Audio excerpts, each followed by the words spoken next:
Yeah. Let me Right. turn this camera off here. Let me turn Yeah, I was stuck in the house for like 2 days because my whole yard was flooded. Like we Holy couldn't get the cow. cars out. That's Which never good. we're much more, yeah. Which we're much more in the country, so I mean, it floods super easy anytime it rains over here. Yeah, Right. I was sitting there the whole time watching just our courtyard outside in the apartment complex, and we have the sliding glass doors right there, and it was just water was just filling up and getting closer and closer to the sliding glass doors. I'm just like, oh my god, don't come inside. And then I stepped outside at one point and I looked at the apartment down at the end of the building, and the water was like a good 2 or 3 inches above where the sliding glass door is. So I was like, ooh, those dudes just moved out last week, so like they just dodged a bullet. Wow. That's crazy. Oh, Wally Phelps is in the chat room right now. I'm Right sure we'll on, Wally. get a few more Of people, course he is. but I knew Wally wasn't gonna miss this episode. oh no, not at all. Dude, I broke down and had a barbecue barbecue bacon burger from Whataburger. Now I feel like a fat slug. Ugh, that was not a good choice right before podcasting. Well, I had made some seafood gumbo a couple of days ago, so I had that still in the fridge. So I Oh, made nice. a fresh, reheated that for my late lunch, early dinner. That's awesome. Yeah.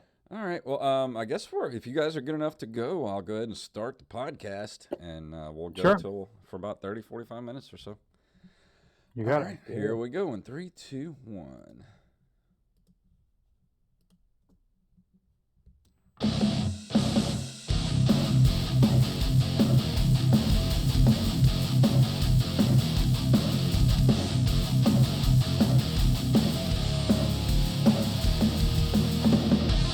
Good evening, everyone. It is the Open Micers podcast, and my name is Jason Robbins. I'm Jacob Craig. And we have a very, very special guest with us this evening. We have Dante himself from Clerks, Mallrats. What was that? The clown movie? I can never remember the name of it. Vulgar. Vulgar. Why can I never remember Vulgar? I love horror movies and I can never remember the name of it. From Vulgar and Jay and Silent Bob Strike Back, and of course the coup de grace Monsters Anonymous, who played Dracula for us in the movie, Mr. Brian O'Halloran. What's up? What's up? What's happening, my friend? It's been a while since we've seen each other, and we were discussing a little bit before we started. How are you? How did you fare through all the quarantine and everything that's been going on? We were good up here. I mean, I'm 2.5 hours northwest of New York City, so we're not in a very densely populated area. So we were able to get, our supplies, and we had plenty of toilet paper and plenty of, food, meat. There was never any shortages really of anything. I mean, yes, toilet paper and paper towels had a major run on it out of ridiculousness because apparently people thought that the COVID was Montezuma's revenge or something, Yes. and that you would be using your hand or something. I I don't know. mean, seriously, So, how much toilet so paper? far so good. How much toilet paper do people need? Because me, I can have like a 4-pack last like 6 months. You know, I don't know why people need that much toilet paper. I never understood You that. know, it was just, I guess it's just the comfort of, those hypnotizing bears dancing around on the TV. I guess They're so. like, I have to go get some. The bear is telling me to get some. Jacob looks like a bear that would have Nope. toilet paper dingleberry stuck to his ass. Yeah, a very large gay man. You and Wally, you should both get your. Do they have like a bear Tinder sort of app that you two could get on? Well, Because Wally I has think go ahead. well, I think bears do pretty well on Grinder. I think they're pretty in high demand on there, Yeah. so Well, we might be Wally, able to set up. Wally has the whole joke about him holding up the fish because of the outdoor photos. But if you want to hear the whole joke, you got to come to the open mics, which are now open again on the coast. So, and speaking of that, this is the Open Micers podcast. We like to talk to mostly comedians, but we do actors and musicians, things of that nature. Anybody that's basically, kind of in in the trenches of the entertainment industry. And Brian, you have been, of course, an actor for your first movie was, of course, Clerks in 1990. It was officially out in 93. It really hit the world in 94. So you've got about 27 years under your belt of being an actor. But I don't think a lot of people know that you are actually a comedian as well, a stand-up comedian.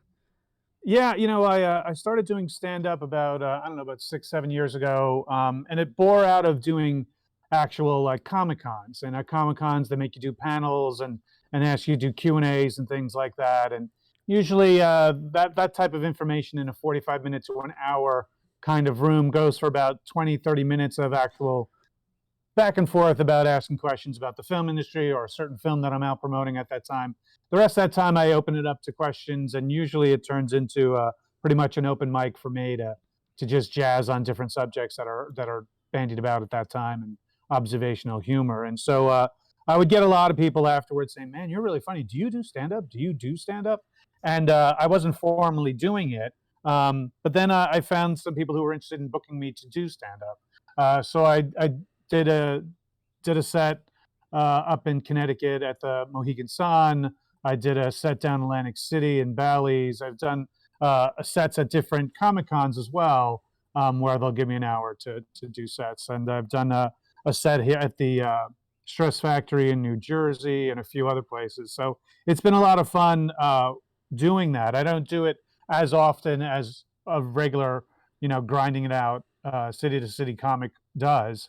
But when I fill myself up with a bunch of material that I want to try out, I will. I have a couple of comic friends that I will go out and ask them, "Hey, man, do you think you can get me some time in whatever places?" And they usually will then say, "Sure," and they suggest me for being a booking. So do you ever do any sort of places like the big places in New York City, like like the Comedy Cellar and places like that? No, I mean, I've been there to watch comedy. I've yet to go up there and do like an open mic there or Caroline's or wherever have you. But I've gone to them. And like I said, I do have the contacts if I want to ask, "Hey, man, I want to go up and do 5 minutes or do 10 minutes. I just haven't really found myself a nice tight 10, 15-minute set that is worthy of those places. Because that's the one thing I don't want to do is I don't want to shit on a stage that has had such greats out there. So, in the meantime, I compile a lot of things. I'll type it up in my phone in a notebook app that I'll work on and see if it works out. I test it out on Diane if she thinks it's funny and some other friends, and then we go from there. I was actually going to ask you that. What's your process? Because that's one of the things I like to talk about on this show. I really like to understand other people's processes. Like me and Jacob have covered ours, of course, a couple times here. The last couple episodes, but what is your personal way that you come up with jokes, write jokes, that sort of thing? Well, it's usually me screaming at the TV about a stupid situation, and then I turn stupid into funny, and Diane will laugh when I get a good laugh out of her. I know I've made some sort of all right, I got to remember that one. She thought that was funny. The whole thing about the thing with the guy on TV. So there'll be things like that, or current events kind of things, just, and once again, it's just observation. And it's just like, what the fuck? There's a lot of what the fuck kind of moments for me. A lot of my humor is it's not set up, punchline, applause. It's observation, complaint, complain, and then take a really dark, twisted angle about what an observation was about. Yeah. So it's more, Prey, kind of like, Lewis Black, George Carlin, kind of like, well, this is fucking stupid. Yeah. That kind of angle. I think that's really. That's a reason why I named my podcast the Ohio Rant. Yeah. Because it's just it's a chance to get on it and just lace it into certain subject matters. And that's the thing, man. Like I try not to. Up until the last couple of weeks, I've tried so hard to like keep my political opinions off of, my social media, but you can't not. I mean, I didn't say one thing about a political situation. I just said what's going on in the world. You brought into politics. Yeah, I know what you're talking about. No, I'm talking about real shortages of things. Like how come my Prime is supposed to be 2-day deliveries and now it's 7 days? This is messed up. Why is that? Well, let's has see. nothing to do with politics.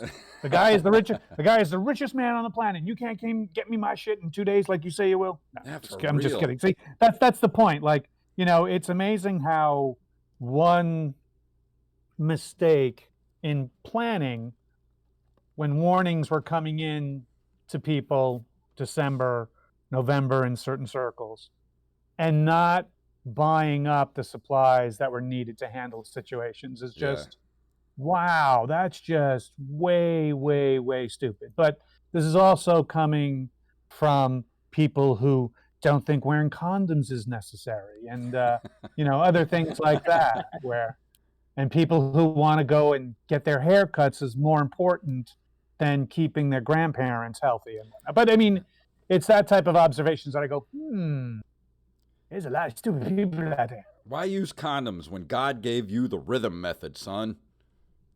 True. Or just find yourself a barren partner. Yeah, that works too. So barren people need love too. So Jacob, you got any questions for Mr. O'Halloran you'd like to ask? I feel like I've been hogging him over here. Yeah, man, shut the fuck up, Jason. Jesus. I was wondering if there's any added pressure on you doing stand-up after being a comedy icon for so long, because I feel like people will be like, oh shit, that's Dante from Clerks, and then that's added pressure on you when you're doing stand-up. Well, you know what it is? It's to me from an audience standpoint. I put my own pressure on me just hanging out with other actual comics. Right. Because I'm the interloper. I'm like, oh, actor boy thinks he's a comedian. Yeah. Just like, a lot of actors want to be musicians and a lot of musicians want to be actors. And we both look back at each other like, okay, there, Bret Michaels, just sit down. Okay. You're good. You're good with 40 women in a room, but that's about it. Okay. And I'm not good. I've never seen him act. So I'm just picking just someone out of random. But it's that type of thing where I put the pressure on myself. And in the end, I have an instantaneous out, an excuse at any gig that I'd be at because I'm not supposed to be there today. So I'm guaranteed one laugh, at least one laugh. If you hate everything I've said, we can go out with something that you loved, Absolutely. Which is that I'm not even supposed to be here. So can you give us any inside information concerning like Clerks 3 or Twilight of the Mallrats or anything of that nature, as an exclusive for the show? I'm just going to tell you guys only. Don't tell anybody. I only know what the internet publishes. That sucks, man. Like I think you would be like on the inside track. Listen, I'm not reach arounding, Dutch ruddering, blowing the guy to find out information. That's for his his hetero life mate to do. Yeah. So they know what's going on. I'm literally one of the last people to know. I don't live on the West Coast. I don't live in LA. And when he was on the road, like constantly with the new Jay and Silent Bob reboot, I'm not going to bother the guy while he's out on the road. I know how it is being on the road for many days, if not weeks at a time. Yeah. So, I'm not going to, annoy him what's going on with that. I did get contacted by Brian Johnson because he has had a huge spark of energy to write Vulgar 2, which has been bandied about making a Vulgar 2 for the past 3-4 years. So he's finally gotten enough, I guess house quarantine, just a pseudo house arrest has finally given him a reason to finally have no excuse to not work on it. So Yeah. that's the only news of anything in kind of that View Askew kind of world that I know is going on. As far as the Mallrats movie, I would love to be a part of it, of course. As far as Clerks 3, hopefully we can get that done. I know there was just recently there was a big article that was published online about the oral history of the Clerks cartoon series, the animated series that Kevin and Dave Mandel and a whole bunch of us who were part of it. We just did that. That came out just recently, and I know the interest in getting the animated series rebooted has taken a heavy step forward, which is great. I know Kevin right now is show running the new He-Man animated series that they're making. I think it's for the outlet of Hulu. Yeah. So he's in that animation world in a sense right now, and that same animation house would probably do the Clerks animated series if we were to remaster that, which I think is a perfect step. So Yeah. I personally would like to do the live action first. Just earlier this year was the first time that Jeff Anderson finally came down from his mountain cave in the upper mountains of California to come out on the road with me. And we did 2 locations. We did our first one in February, which was in just outside of Detroit for Astronomicon 3. And then we did GalaxyCon Richmond, Virginia, which was towards the ending of February, beginning of March. And then that's when the quarantine COVID hit the fan, which even then, during that show, we had massive bottles of hand sanitizer. I was kind of doing kind of fist bumps or elbow bumps then because I kind of saw this coming as well in January.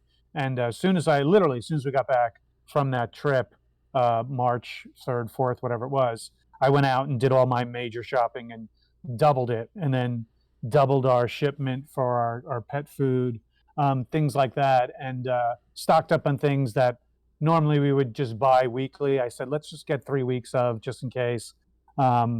And that's how we kind of played it out. Yeah. I think I pretty much did the same thing. As soon as everything started to hit, I just went and loaded up on like a month and a half worth of cat food and litter and everything else. Of course, I only bought 1 pack of toilet paper because that's all that I could find, but that's all I need. Yeah, we went to the wholesale club and I bought one of those 32 giant roll Charmins. Yeah. So I bought one of those. We already had a half of that already in the house. I said, let's just buy another one just in case. Even though I live in a community where we get our own water from our community, so I still bought a case of 32 bottles of bottled water. Things like just in case. Nothing too crazy. We bought like a 10 pack of that Purdue individually double pack of chicken breasts that are all individually vacuum sealed. Oh yeah. So I bought a 10 pack of that, threw that in the second fridge downstairs in the freezer. So all right, we have our protein. The Chewy company has a warehouse, like an hour south of us. So when they mail it out, we literally, without even paying for it, we literally get it next day anyway. So we got our pet food order from Chewy like immediately. And That's stuff like awesome. That. So, yeah. But I might be the worst person here, but I have 2 giant cases of toilet paper. Like literally giant boxes of toilet paper. I have IBS. I'm not fucking risking it, guys. Oh, yeah. Well, you live out, you live out in the definitely woods, man. You have plenty of leaves to use, man. Yeah, I do live in the woods. Yeah, but he doesn't want to shit next to the bears. It's true. They're my friends and I respect them. Yeah. Because as everybody knows, and all they want to talk about when it comes to bears is if they shit in the woods. Because everything has to be validated. Like, hey, did you get that done? There's a bear shit in the woods? Well, Jacob lives in the woods, so yeah, that's where he shits. Well, we live up in the woods here as well. So I'm a woodman. I'm a woodland man myself. You like the wood, huh? I do. We love it, man. The air up here is so. Plus, I'm at a higher elevation. I'm at 1,700 feet. So we're like the northern end of the Pocono Mountains, where all the ski resorts that are like an hour or 2 hours outside of New York City are. Yeah. So we're just north of that. So we have really great water quality, great air quality. not that many people, and we do literally have bears and deer and woodchucks and chipmunks and squirrels and foxes and stuff like rabbits and all sorts of stuff up here. Got a few people in the chat room right now. I got one, Freddie versus Sale. Freddie versus Saul. Says O'Halloran ragging on stupid people. Gotta love it. Eric Miller 5000. Love the Clerks animated. Own it. Perfection. And he says if he sees me at Rouse's again, he's gonna have to make out with me. I guess if you want to. I don't know if you really want to do that, but hey, I won't. Who needs Grinder? Yeah. But yeah, going back to the Clerks cartoon, that's always been kind of one of those. That was one of my favorite cartoons, and I've watched it. I bought the DVD of it 20 years ago, and it's kind of like one of those things like Firefly. Like it just didn't last long enough, and no, it did not. Man, it definitely did not. With streaming and everything, and Netflix and stuff like that. Like that would be the perfect spot for it to live if it was to come back. I think it would do great on Netflix or Hulu or something like that. Yeah, anywhere where we're not being told to edit or clean it up is the best way. If we can, do it where cursing is fine and subject matter is not dependent on sensitivity training, I think we would work out really well on one of those outlets. So, and the cost of making it back in 2000 when we first made them was something along the lines of like $150,000 an episode, if not a little more. Oh wow! Now the way that computer animation is, and there's so many people in computer animation, like actual artists and stuff.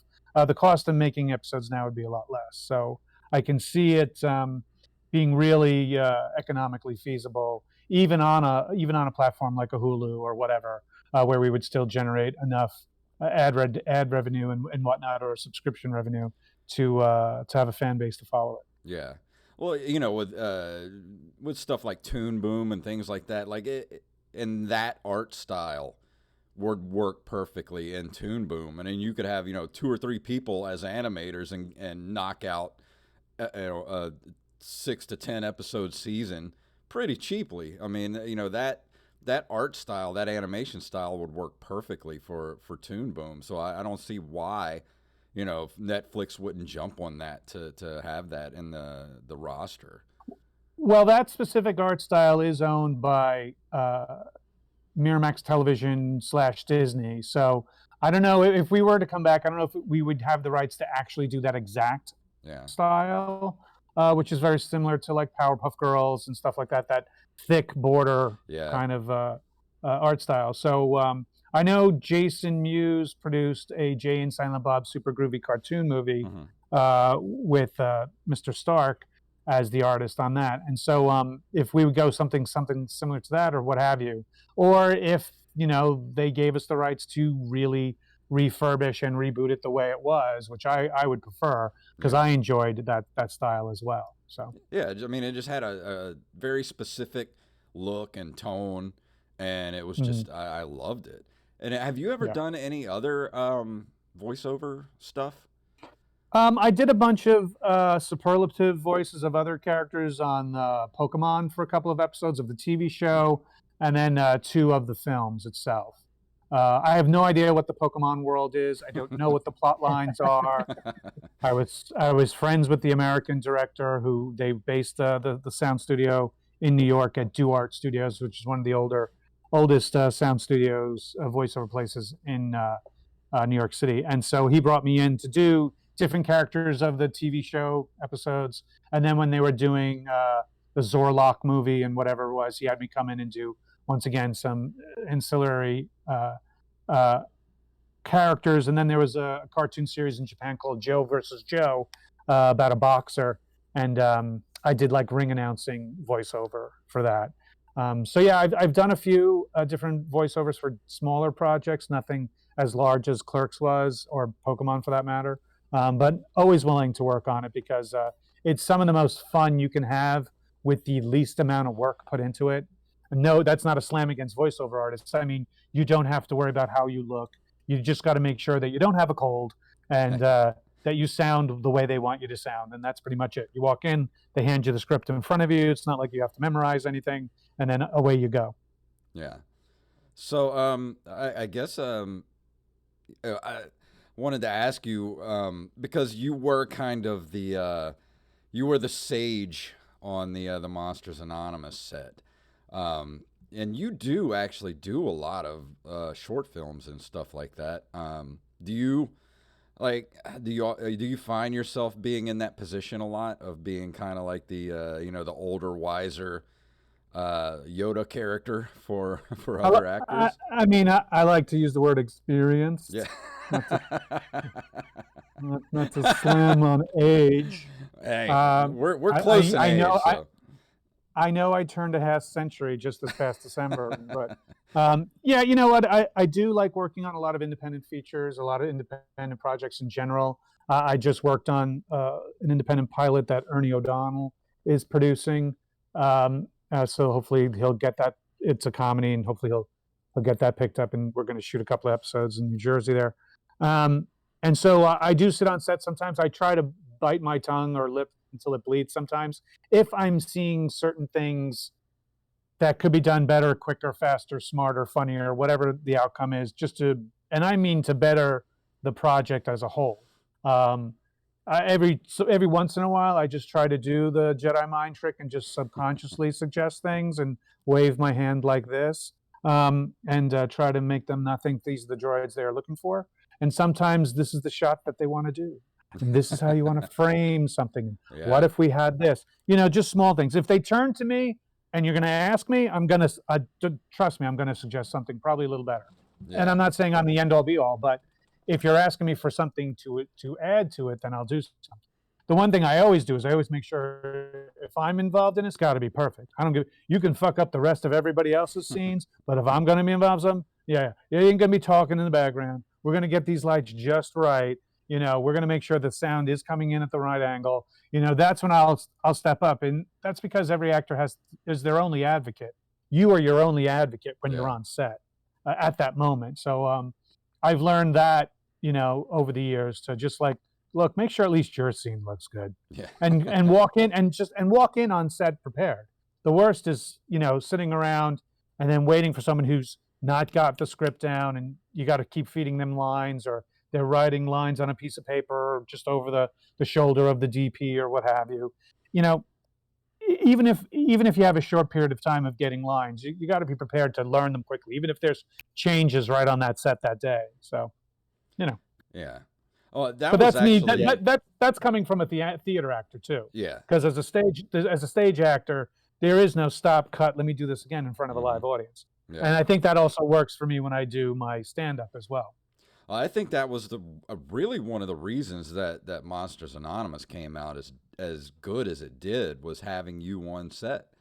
And I thank you. I appreciate that. But everybody that was on that production, be it the DP, be it Jason's brother and Jeremy and everybody on set, really the makeup people especially, really pulled together. And I think they knew when I got on set as well. I know Jeremy and Jason especially were like, all right, shit's getting real now. Let's tighten up. We had fun with everybody else, with the so-called students that he was using and stuff like that, who everybody was very well prepared, including yourself. The script was very well fleshed out. Having Jackie Siegel involved and her being able to cater us with very, very beautiful food, for that matter, and her helping produce this piece was a huge help. And we all had fun on it, that's for sure. And all the volunteers from the area that came in to help us out as well. So as far as shooting and stylistic, Jeremy, Jason, they knew it just like I did, how to get it running and stuff, and everybody else pulled together. So it was definitely a collaborative effort. There's really no outstanding star of that whole production, because the whole production was outstanding. But there was also the times, like in between scenes, like we would do a scene or setting up a scene, a lot of the actors would come to you, like me included, and be like, just getting advice, and because it was a lot of us, it was our first time ever being in front of the camera, myself included. So I mean, Well, you know, as someone like myself coming on board a set like that, you don't want to really. Who's meowing at me? Yeah, it's our great cat. Anyway, so having someone like myself on that set, and then other people coming over to me, that's the type of thing where you don't want to step on the toes of the actual director. Like, I don't want to have to give you notes on stuff that this is a Jeremy job. But I understood why you were coming over, because he was your acting teacher for many months, if not a couple of years in that area. So if you wanted to hear a fresh perspective of and confirmation of, what do you think? I mean, I've asked yeah, Jeremy, he said something, and I get that too. So in that regard, yes, I will normally, like, I'll give advice like I direct, which is I ask questions of the actor to let them find their own answers to get to the mindset of the suggestion I'm trying to make, without outwardly saying you should say it like this. yeah, You know what I mean? Or, think of him as such and such. No, you'd be like, well, what is it about the devil? Like, why is he so upset that he can't join the group? Why is he so needy? And then you'd have to answer that. Like, hmm well, because I guess it's lonely in hell, or whatever it is your answer it is. And like, well, now have that feeling in your head. Like, man, I'm always left out of these fucking reindeer games. How come I can't join the party, kind of thing? And, and it gets you going in your own mindset. So the choices are your own. It's not me telling your choices. yeah. And that, That, as a director, that's what I advise as well, is if you have the time, especially. Sometimes people don't have the time on a set, and you're burning daylight, and you're only in a yeah. location for an hour or whatever have you, and you got to get out of there. So And you that just got was to a pretty look. He's pretty angry. hectic. He's angry like so and so. So just act like so and so. But that was a pretty hectic weekend, though. I mean, we filmed that entire movie in almost like what 48 straight hours. We were filming. I think we all got like maybe 6 hours of sleep on set. We Right. started, sat on what was it, Friday evening, and we got done early Sunday morning. It was crazy. It was Yeah, we like this pilot I just did with Ernie. They did Saturday and a Sunday shoot, and it's a half an hour pilot, and they shot the whole thing in those 2 days.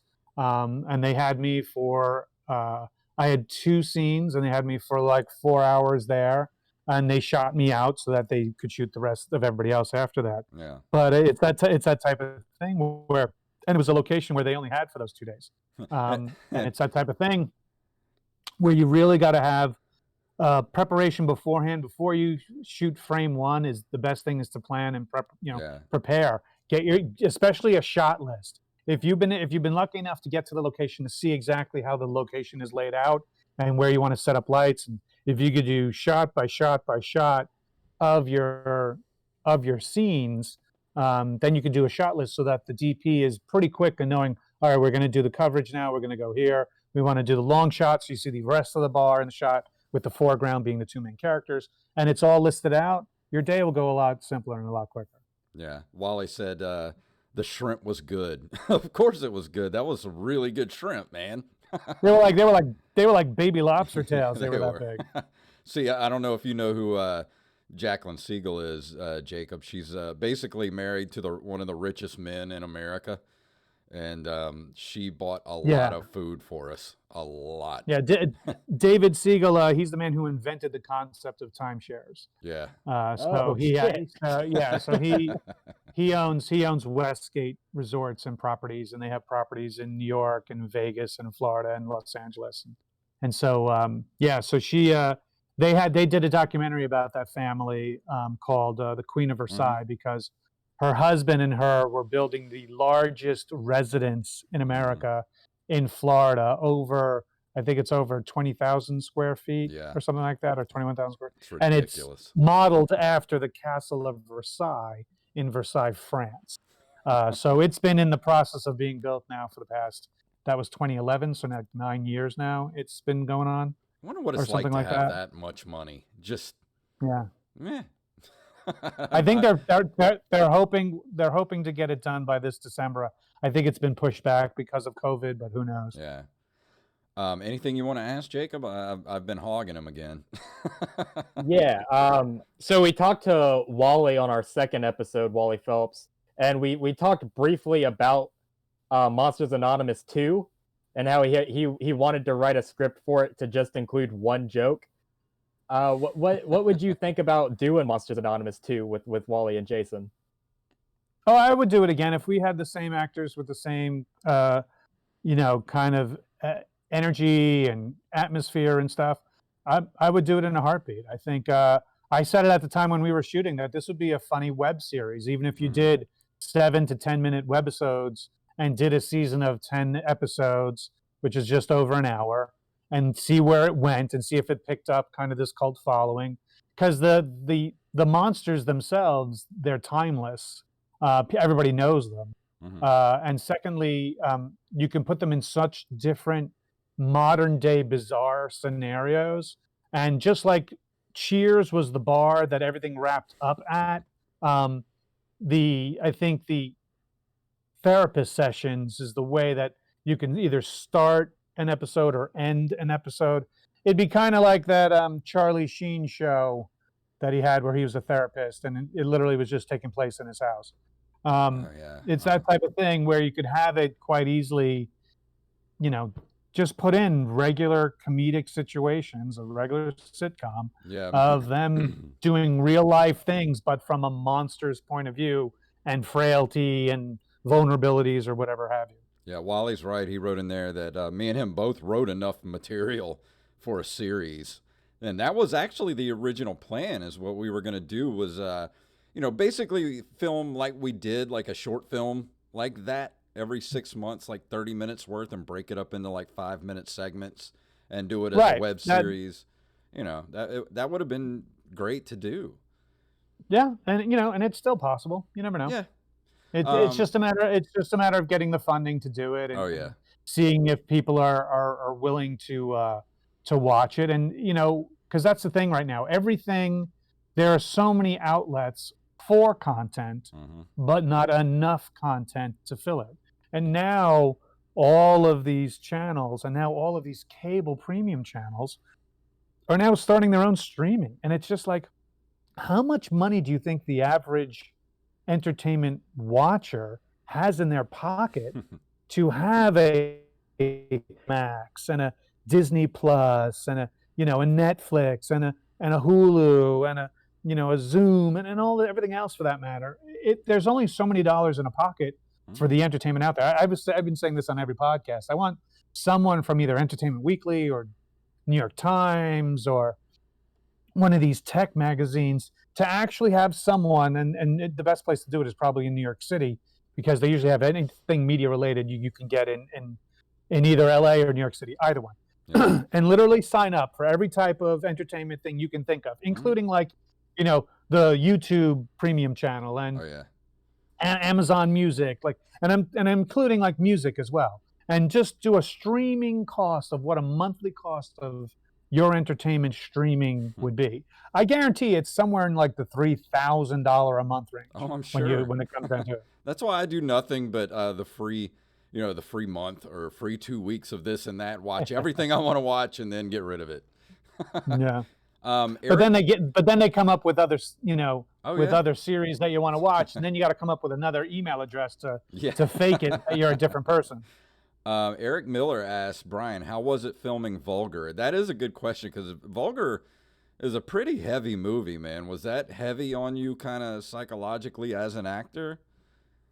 Yeah, when Brian Johnson came to me with Vulgar, he was really him and Kevin Smith had talked about you know what what was the story behind the animated clown in the beginning of Clerks. There's that animating sequence in the title sequence where this clown comes in off the street.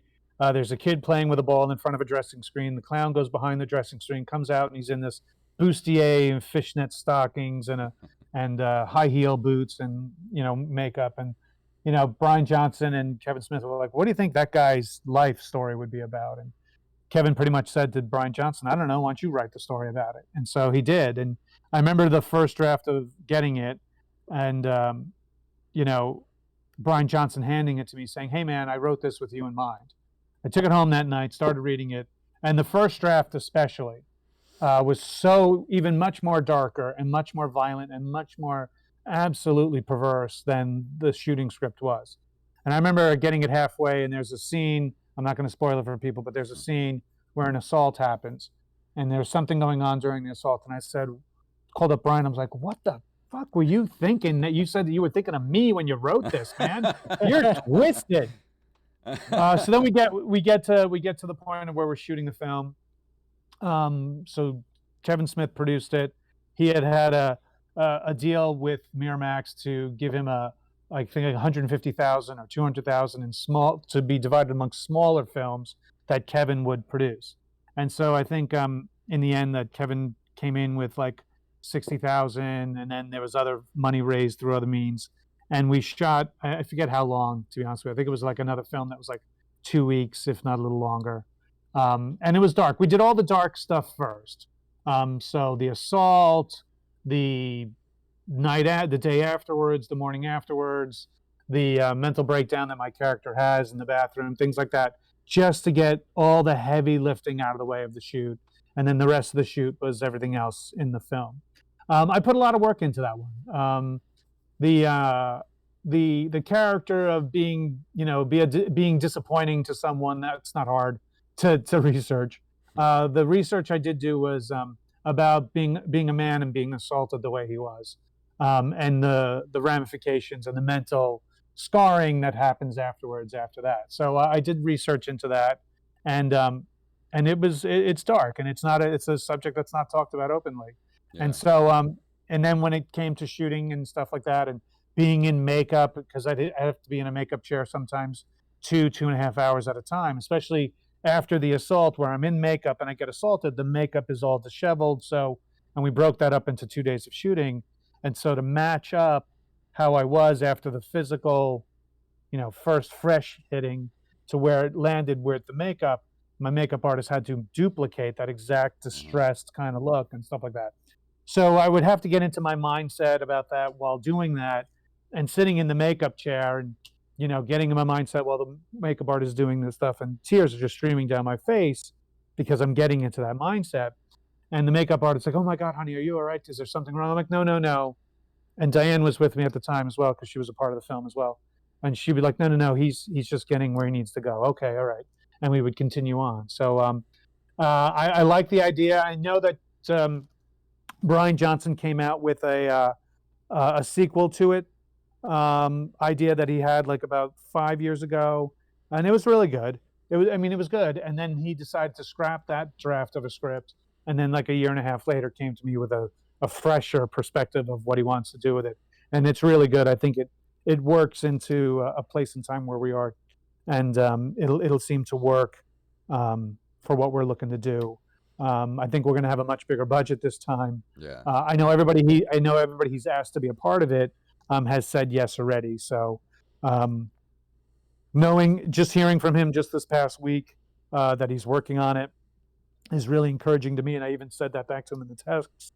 I said, "Oh, good. So at least now I have an answer for everybody who keeps asking, 'Hey, man, what's going on with Vulgar 2?'" So. Didn't they just, wasn't it the 25th anniversary or 23rd, something like that just happened? No. Well, it came out, I think, in 2000, so it would be coming up on its 20th. Yeah. So, wow. I didn't know if they were coming out with like like a up-res Blu-ray version of it or anything with like some extra stuff. Well, if they are, I haven't heard about it, and that's through Lionsgate. Lionsgate has the rights to that movie, so that would be up to them. I know that I can still, because what I do is I sell them. I sell DVDs with my signature on it, and I get them directly just from Amazon. I don't go through a warehouse or nothing like that. So I pay the retail price for it, and I can still get it through Amazon. And what I do is I get the theatrical release, which is the uncut version of the film that we prefer. We made a rated R version because back in the day, and you kids can ask your grandparents, there was a place called Blockbuster Video. And this place only allowed rated R movies and lower, nothing above a rated R. So Brian Johnson made and Scott Mosier made a rated R version of it, which I don't recommend. I recommend the unrated version. Yeah, that's a great movie. You guys in the chat room, if you've never seen Vulgar, go. I'm pretty sure you can rent it like on iTunes and stuff like that. So Or Yeah, I you know, think it's on. And I think it's on Amazon Prime, but I think it's a. I think that's the rated R version. I mean, there's not a lot cut out, but it's just the flavor that we were really originally intending is not there. yeah. And I have so many good stories I'd like to share about my adventures with Brian. Like like when we were at the Hang On to Your Shorts Film Festival a few years That's right. ago, and that's where I found out you were a comedian. I didn't even know you were a stand-up comedian until then. And you told me, you're like, I've been doing stand-up comedy and all that stuff, and you were the host of the awards ceremony. Right. And I had emceed the award ceremony for a couple of years for those guys, and yeah, so yeah, so I go up there and I find out basically what the hit films were if I haven't got a chance to see them, and then I just start riffing, and as you saw yourself, it works out sometimes. yeah, and we actually won 2 awards that night. Brian actually won Best Actor in a Comedy, and we And also you? won Best Ensemble, which That's right. I do not have it handy. I think it's downstairs, but Yeah, mine's over on yeah. my bookcase. So But you had won the Best Actor, and you gave your speech and everything, and then it came down to it, and I was there with my friend Joey Image, and you guys were doing the Best Ensemble, and we won, and I was like stunned, and I was like, oh well, Brian will accept it, and then Joey's like, dude, go get your damn award, man. So like, I run up on stage, and I had no idea what to say. I was like, most of the night were people that all these like professional filmmakers and people that have been doing film after film and been in festival after festival doing these long speeches and stuff, and I just get up there and I'm like, thank you, Brian, thank you guys, good night. And I like run off the stage, and Brian was like, that's the shortest speech I've ever heard in my life. I'm like, oh, I didn't know what to say, man. I was scared to death, but it was fun though, man. It was like one of the best nights of my life. it's always good to just to thank your fellow crew and producers and your writers. It's always good to, if you have certain people you want to highlight, thank your parents, of course. Thank Yeah. who's ever your date that night is, if you want to get laid. Things like that is usually a standard way to have a humbling kind of speech, and to thank all your other members who are nominated for this category. And everybody deserves this award as well. But I'm glad you saw that I would be set apart from whatever. It's a good, just basic way to get around it. Bill Not like I've won, Lyons. not like I've won tons of awards. I've literally emceed tons of award ceremonies. I used to be the regular MC for the Long Island Film and Television Festival. I've done the Garden State Film Festival. I've done the Asbury Hang On to Your Shorts Festival. So emceeing and me, that's old school to me. I can do it quite easy. What subject are we doing? The dog food awards? You got it. I got this covered. Whatever. Let's do this. Tipple and bits. Here we go. Bill Lyons from Lyons Den Media has joined us, and he said, "Did Brian get me into stand up?" And no, actually, but that was around the time that me and Jacob did our very first open mics together. Like me and Jacob both did our very first sets together. That was the first time we met, but I didn't know it was him until like 3 years later or 2 years later, and I was like, oh shit, that was our first night together. That's weird. But Yeah, we never really talked much after that because he sucked. well, you suck too. But one of my favorite stories of Brian was when Jay and Silent Bob reboot was being filmed in New Orleans, and nobody knew that all the original, like 90% of the cast of Clerks was in New Orleans, and nobody was supposed to know they were there to do their cameos. But I knew Brian was going to be in town, and I was actually in town. I was not in the movie as an extra or anything, but I was actually in town with a friend of mine for St. Patty's Day. And I knew Brian was going to be in town, so we got a hold of each other. And Brian was like, well, come down to the, where were you staying, the Hilton? Yeah, the Hyatt. Yeah, the Hyatt. And so I hooked an Uber across town, met up with Brian, and I walk in, and of course I already know Brian, but I walk in, and then I see Scott Schifo sitting there. If you don't know that name, he's the Chulies gum representative from Clerks. Who else was there? Marilyn Gigliotti. Well, she was wasn't there yet because we were all Okay. sitting around, and you said Marilyn's here, and I'm like, Marilyn Gigliotti? and you get up to go meet her at the front, and you walk up with Veronica, and I'm just like, holy Right. shit! I'm sitting here. So yeah, so it was Scott Schiaffo, Ernie O'Donnell, Yes, yeah, who's Ernie was there. Rick Darris, Mm-hmm. and then the guy who was Finger Cuffs Yeah. from Chasing Amy, who's his cousin Johnny, who's Kevin's cousin Johnny. So there was the four of us in the lobby of the Hilton. Actually, that's right. We weren't at my hotel. I was staying at the Hyatt in town. While on the waterfront, which is where they shot the convention scene, they put the rest of the people. That was Scott Schiaffo, Marilyn, and Ernie and Johnny were staying there. So I was in their lobby. That's right. And we were waiting for Marilyn because she was having an issue being checked in. So she took a while to get over. So while I'm sitting there, I called our friend Matt Westphalen, who was in Monsters Anonymous, and Brent Henry, who played the Wolfman in Monsters Anonymous. He lives in New Orleans, and Matt was staying with him because Matt's from Oklahoma, and he was going to be an extra in Jay and Silent Bob. So I called them and said, "Hey, I'm here with Brian and basically all the cast of Clerks, sans Jay and Randall, and Jay Randall and Silent Bob." And they were like, all right, well, we'll meet you guys. So we all met at the brewery place. The brewery, the German place. Yeah, and we were just sitting around, and all you guys were just talking about, like, Clerks behind-the-scenes stories. And me and Matt Westphalen are just sitting there just like, is this happening? Like, is this really happening right now? And, of course, you know, we sat there and had dinner for, like, 3 hours. And then we had to leave, and like Marilyn gave me this big kiss on the cheek, and I'm just like, oh my God, Veronica kissed me. And it was just, oh man, it was like the greatest night ever. And I wish I could relive that night. I know, and you could eventually say to friends, I was number 38. And I took a picture of all of us when we were on the Riverwalk, and I posted it and tagged Marilyn in it. And she was like, oh my God, take that down right now. Because nobody was supposed to know you guys were in town, so I didn't get to actually post that picture until Jay and Silent Bob Reboot came out, and I was like, oh, we all took a whole bunch of pictures during that time, which we all couldn't post until it was time to go put up. I mean, I could have. I mean, people knew that I was involved in the movie, but the Clerks reunion was kind of a secret surprise for people. So. Yeah, but we're coming up on the end of the episode. What were you going to say, Brian? I'm sorry. No, I was just about to say the exact same thing. I got to get going here in a second. Yeah, no, you got some meetings to go to tonight, so we're gonna go ahead and let you go. Yep. But thank you so much for coming on, man. Dude, it's so nice to talk to you again. Same here, man. Thank you for having me on. If anybody wants to follow along what I'm up to, this is the best way to do it. Twitter is Brian C. O'Halloran on Twitter. It's the same thing on Instagram. It's also here on my Discord channel is Brian C. O'Halloran, and Twitch.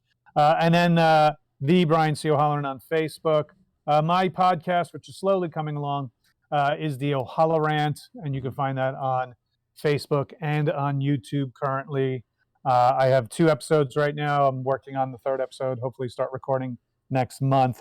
But otherwise, I've really enjoyed, as always, hanging out with you. Yeah, man. And hanging out with everybody down there. And hopefully, if you want to do more of the Monsters Anonymous, I'd be more than happy to be on board. So, Jacob, you got any other last words before we get out of here today?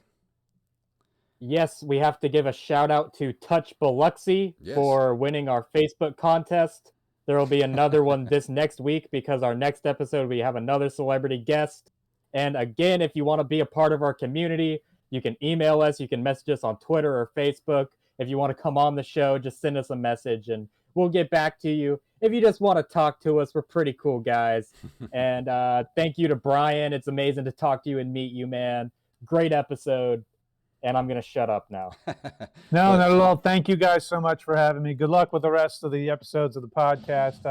I definitely come back on at any point. We can discuss even more. Oh, yeah. And thank you again, man. And if you would like to get a hold of us, just email us at openmikerspodcast@gmail.com. And we will see you guys again next week.